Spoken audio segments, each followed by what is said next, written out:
Mais c'est un exercice intéressant, déjà de formalisation, parce que il y a toujours de la cohérence dans l'histoire d'une entreprise, sinon elle n'aurait pas atteint un succès ou un développement. Après, on l'a pas toujours formalisé, ni construit, ni planifié, etc. Donc cet exercice finalement est assez formateur parce qu'il oblige à revenir sur une histoire et à en voir les étapes et ce qui permet de solidifier le plan du futur en fait d'une certaine façon.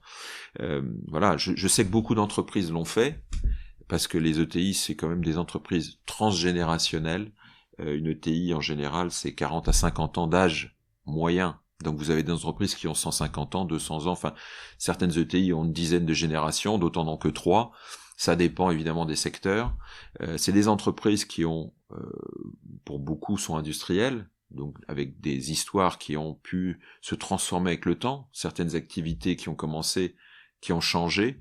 C'est souvent extrêmement intéressant à exprimer parce que vous avez des boîtes qui ont commencé, j'ai des exemples dans le textile, qui ont connu cette crise, qui auraient pu disparaître, qui se sont réorientées vers de la technologie, et qui aujourd'hui font des dispositifs médicaux. Vous avez des entreprises qui étaient avant, qui fabriquaient de l'emballage, et puis qui se sont mis à faire des produits pour l'aéronautique. Enfin, c'est étonnant quand vous regardez toutes ces histoires, et ça vaut le coup de le mettre en forme, d'une façon ou d'une autre.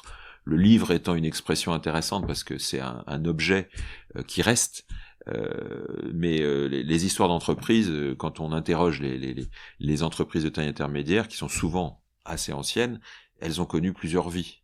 Elles ont connu des péripéties, certaines ont connu la guerre, certaines ont connu la destruction, certaines ont redémarré. Enfin, c'est extraordinaire de voir tout ça, et ça vaut le coup, évidemment, de l'exprimer d'une façon ou d'une autre. Le livre est un moyen très intéressant, encore une fois, parce que il permet de formaliser, il permet de donner un objet, et c'est un projet fédérateur pour l'entreprise, ça c'est sûr.